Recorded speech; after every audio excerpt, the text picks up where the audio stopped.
Okay, Assalamualaikum dan selamat sejahtera. Okay, cikgu ucapkan kepada para pelajar sekalian. Okay, hari ini adalah hari untuk pembentangan tugasan yang cikgu telah berikan pada minggu lepas. Okay, ia berkaitan dengan subtopik 3.3. Okay, iaitu pemeliharaan dan pemuliharaan alam sekitar. Okay, tugasan yang cikgu berikan adalah berkaitan dengan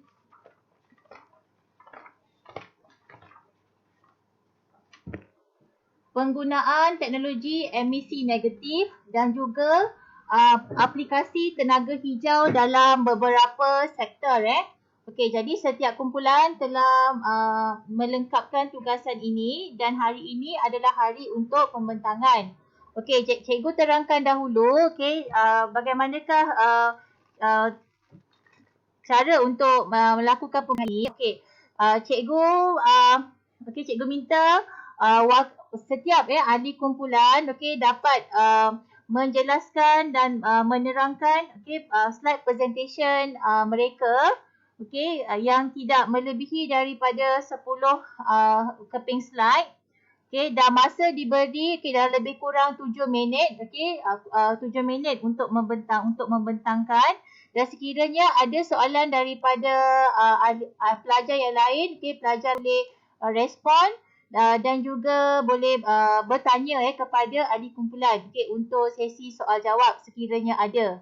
Sekiranya tidak ada, pembentangan akan diteruskan dengan nombor kumpulan yang seterusnya mengikut urutan. Seterusnya, setiap pembentangan akan dinilai berdasarkan skor pemakar pembentangan yang telah cikgu hantar di dalam grup WhatsApp berdasarkan kriteria yang berikut iaitu berkaitan dengan tema, isi kandungan, penggunaan bahasa, intonasi, kreativiti dan juga penyampaian nilai. Setiap akhir pembentangan ini, bagi ahli kumpulan yang terakhir perlu menyatakan apakah nilai positif yang telah kamu pelajari dalam mencari maklumat ataupun dalam mempelajari sektor teknologi hijau ini. Berikan satu nilai positif dan huraikan sedikit apakah yang kamu telah pelajari. Sebab setiap kriteria ini dia akan memberi markah penuh 100 markah. Jadi cikgu mulakan dengan kelas 5 UPSI, kumpulan yang pertama iaitu kumpulan yang terdiri daripada ahli kumpulan Mizanina, Nordina, Halimah dan Lau Sumyu. Cikgu persilakan wakil ahli untuk melakukan pembentangan. Dipersilakan. Cikgu cuba sekejap macam mana nak ensure. Boleh nampak tak skrin sekarang? Boleh pelajar respon? Boleh nampak tak skrin? Nampak. Kalau tak perlu ensure cikgu biarkan dalam paparan ni. Boleh mulakan? Sekejap ya.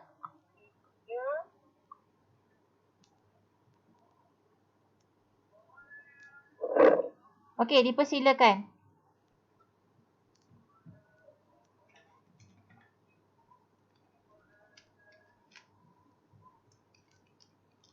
Siapa nak mulakan? Mulakan dulu wakil kumpulan siapa? Mizanina.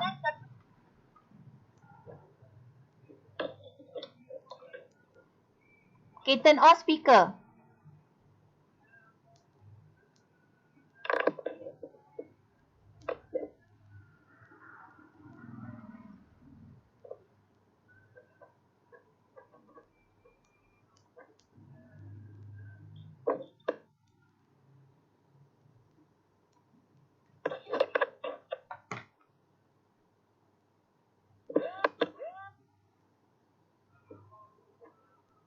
Cikgu masih tak dengar suara ni.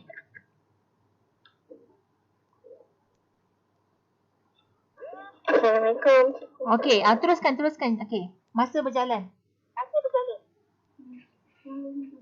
Okey, yang pertama.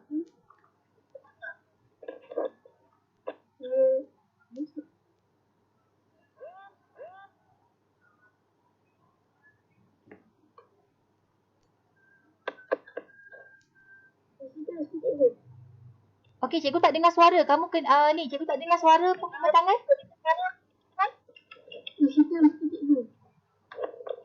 Tak dengar?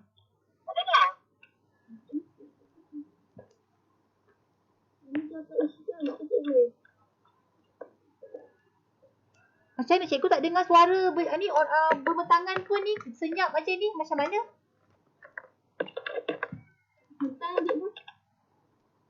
Apa dia? Ya, cepat cakap terus. Wakil kumpulan cepat. Slide dia kan dah ada depan mata kamu ni. Kamu cakap, kamu terangkanlah apa yang ada dekat dalam kandungan ni. Okey, yang pertama tentang teknologi emisi negatif. Okey, terangkan. Teknologi emisi negatif untuk mengurangkan kandungan karbon dioksida dalam atmosfera. Okey. Itu biasa melibatkan metode seperti menanam lebih banyak pohon atau Okey, bermakna dalam gambar, maksudnya slide pertama ni menunjukkan kaedah penanaman pokok. Betul, dalam teknologi emisi negatif. Betul? Okey. Sekarang ni kita ringkaskan berdasarkan gambar. Maksudnya penanaman pokok ni adalah merupakan teknologi emisi negatif. Okey. Okey, kita tengok slide yang berikutnya. Okey, selain daripada tu,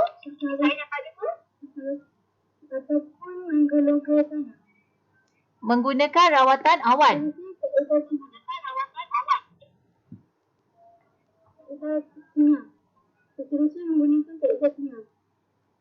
Okey, rawatan awan untuk meningkatkan kealkalian. Okey. Okey, adakah cara ini termasuk dalam kategori dia boleh mengurangkan kandungan karbon dioksida?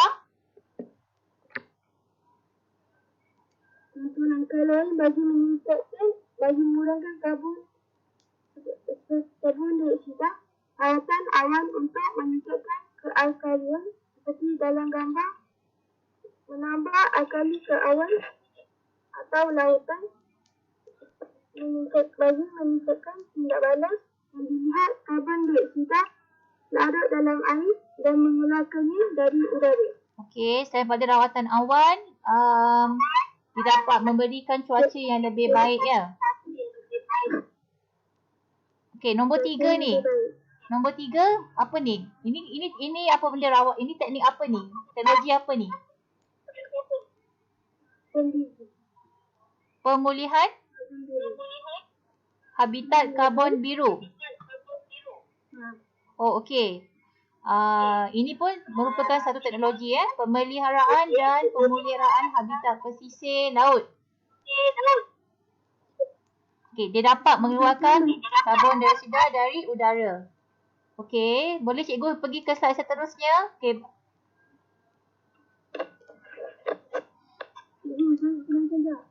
Okey, teruskan. Karbon biru adalah karbon wujud kepada karbon dioksida yang dikeluarkan dari atmosfera oleh ekosistem lautan dunia. Okay, ni slide yang ketiga. Alga, bakal. Itu slide yang keberapa tu? Ni sekarang cikgu slide keempat.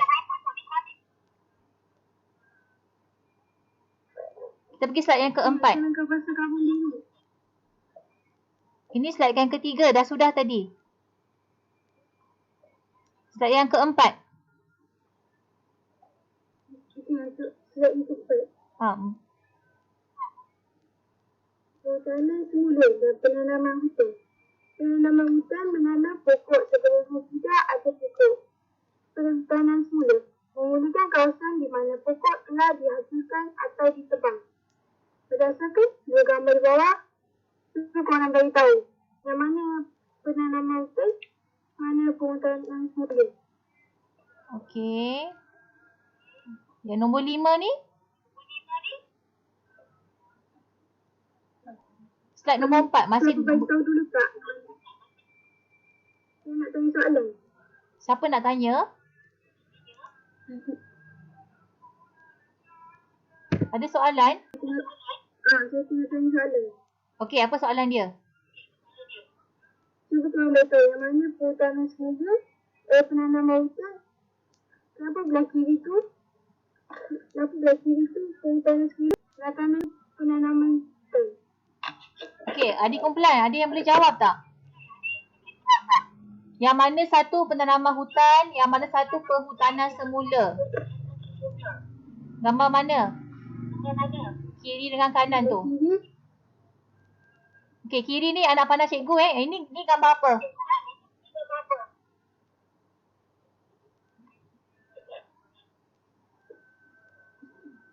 belah kiri. Sebelah kiri ni. Penanaman hutan ke perhutanan semula? Sebelah kiri penanaman hutan. Sebelah kiri penanaman hutan. Ya. Okey, sebab tengok maksud dia. Menanam pokok di mana sebelumnya tidak ada. Atau memulihkan kawasan di mana pokok telah tebang atau dihancurkan. Tak salah. Lebih sebelah kanan ni perhutanan semula. Sebelah tiga. Okey, so maksudnya kita setuju tak sebelah kanan ni perhutanan semula, sebelah kiri penanaman hutan? Tak. Betul. So mana betul? Kiri perhutanan semula, sebelah Penanaman hutan. penanaman hutan. Okey, so nombor 5. Sebab kiri ada pokok dan gambar. Okey. Sebelah kanan tak ada pokok. Okey, nombor 5. Betul? Kaedah apa ni? Pengasinan ada 3 langkah. Pengasinan karbon tanah. Seperti kaedah pertanian moden, kaedah pemulihan padang rumput, ketiga penciptaan lahan basah dan kolam untuk mengembalikan karbon tanah. Okey. Membalikkan kehilangan masa lalu karbon penyusun karbon tanah. Alright, okey. Kita tengok yang nombor 5 Okey, sekarang ni pilih sektor teknologi solar. Okey, bagi penerangan. Penggunaan teknologi hijau dalam sektor teknologi solar. Boleh suara tu kuat tak? Suara tu kuat. Okey. Tenaga solar ialah penggunaan tenaga elektrik daripada sinaran matahari. Panel solar telah ada sejak 50 tahun yang lalu di pasaran. Tahun 50-an dan 60-an adalah tahun pengeluaran awal teknologi panel solar, tapi tidak mendapat sambutan meluas kerana banyak sumber minyak ketika itu, terutamanya di kawasan Timur Tengah. Apabila tahun 1970, masyarakat dunia mulai sedar akan kesan kebergantungan kepada minyak. Dalam era 80-an dan 90-an, minyak mula diperolehi secara paksaan atau tawaran.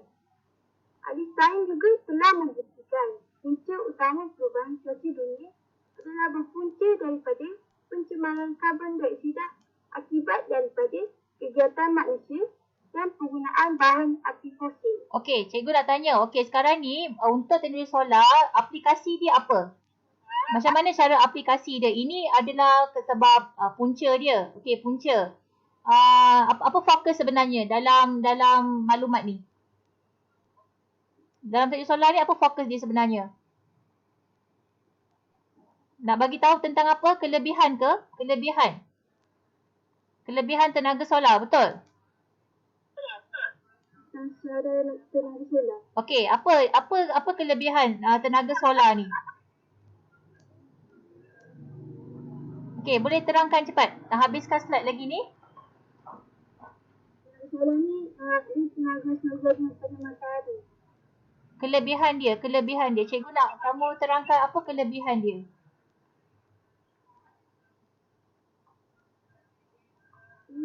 Ni dekat dalam slide ni nombor 6 ni. Kenapa?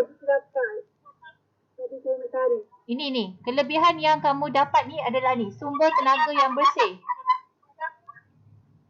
Dia tidak mencemarkan udara ini poin yang kamu ambil ni. Okey, kumpulan kamu kena terangkan. Dia bersih kerana apa? Okey, menggunakan sinaran matahari bagi menghasilkan tenaga elektrik. Jadi Malaysia mempunyai apa? Sumber kita mempunyai sumber matahari kawasan iklim negara kita okey, panas dan lembap sepanjang tahun sesuai menggunakan panel solar ni. Dengan okey, seperti di kawasan Lembah Kelang. Okey, dalam ni ada maklumat kamu tulis purata dia sebanyak 3.5 jam sehari. Menerima sinaran matahari dengan kadar purata 3.5 jam sehari. Dan bila kita ada kemampuan ni, kawasan Lembah Kelang ni ada kemampuan ini, maka aplikasi sistem solar sesuai digunakan untuk menjana tenaga elektrik. Okey. Ni cikgu ulas sikit Okey, nombor 7. Okey, apa itu FIT? Okey, ni apa benda ni sebenarnya ni? Boleh terangkan ahli kumpulan? Terangkan. Mungkin ada yang tak tahu ni, siapa boleh bagi penerangan? FIT apa? Apa itu FIT? Apa maksud FIT?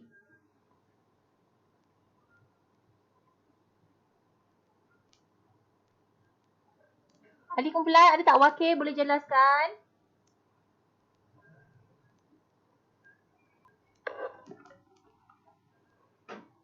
Okey, ni kena cek balik maklumat ni. Apa itu FIT ni? Ada tak? Ahli kumpulan boleh respon?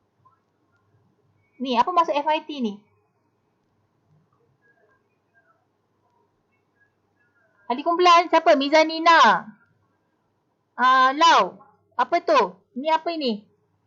Bila cari maklumat, kamu sendiri kena faham maklumat ni tentang apa. Nanti bila ada soal jawab, okey, kamu boleh jelaskan. Sekarang ni cikgu tanya, apa itu FIT ni?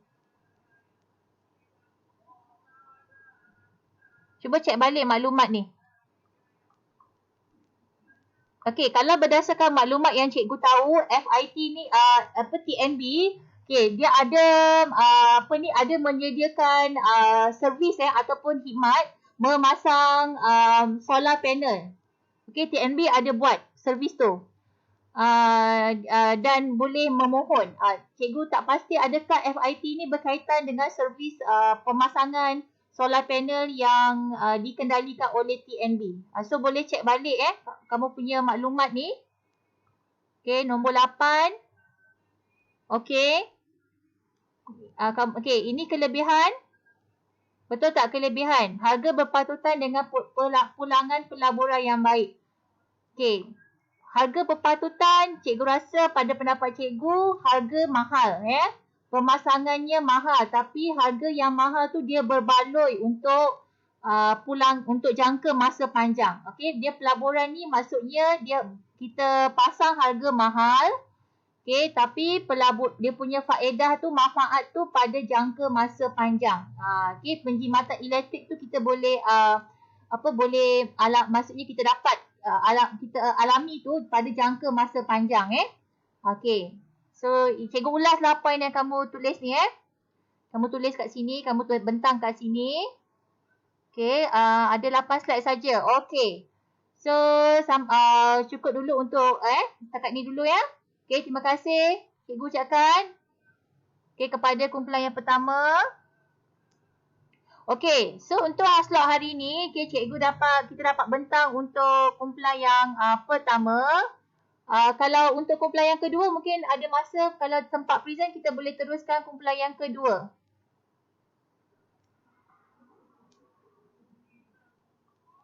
Kumpulan, okey, satu kumpulan saja ke? 5 opsi. Ya, 5 opsi satu kumpulan. Okey, wakil kumpulan 5 Unimas, siapa nak kumpulan yang pertama? Dalam senarai.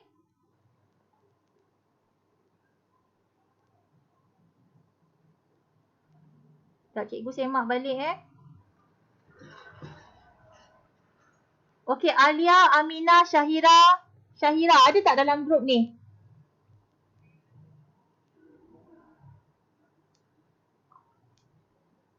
Wakil kumpulan Syahira.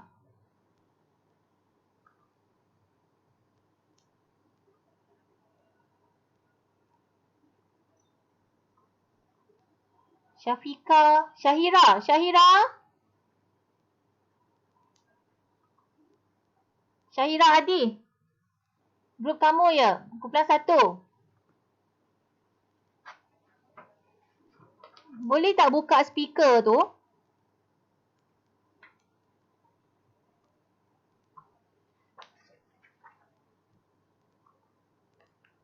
Okay, Cikgu boleh saya bentangkan dulu? Okey, Katik nak. Okey, boleh bentangkan. Silakan. Cikgu tak nak pun buang masa Kumpulan yang ni, kumpulan Syahira, kumpulan pertama sepatutnya nak bentang. Okey, cikgu saya nak bentangkan. Okey. Okey, get ready. Okey, hello. Siapa ya? Siapa ni? Ya. Dah sampai ke? Sekejap ada. Okey. Alright. Sebab ni sekolah. Hari ni belajar rumah. Katanya tak biasa dah rumah akak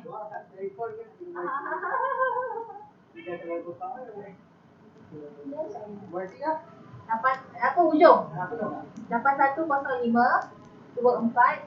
05 5382. Dan ni masuk itu mana ada kereta? Itu tak cik dia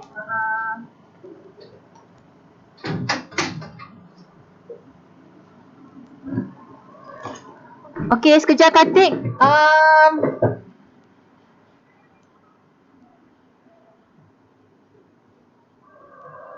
Okey Katik. Okey. Cikgu boleh saya mula? Boleh. Okey, ready.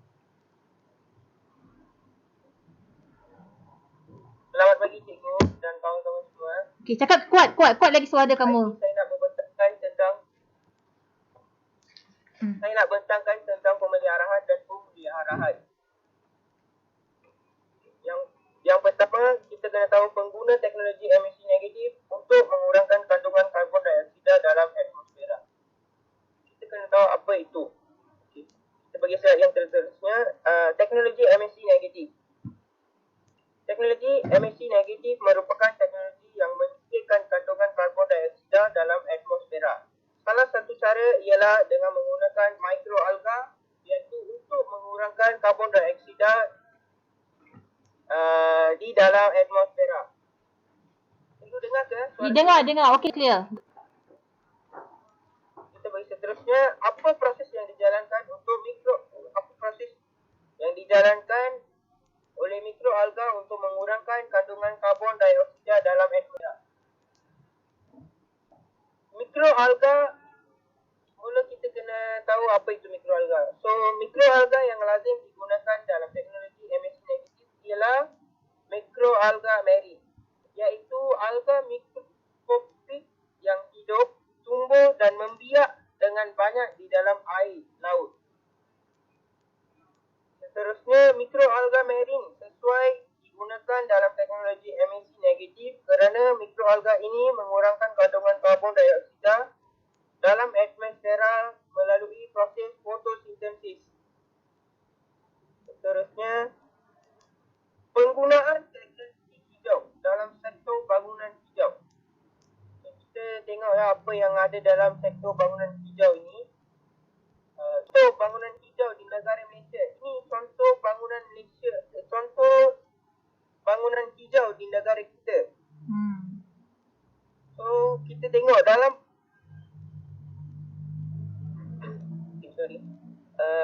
tepi-tepi bangunan itu mempunyai banyak peliharaan yang dapatkan suasana yang baik dan kita boleh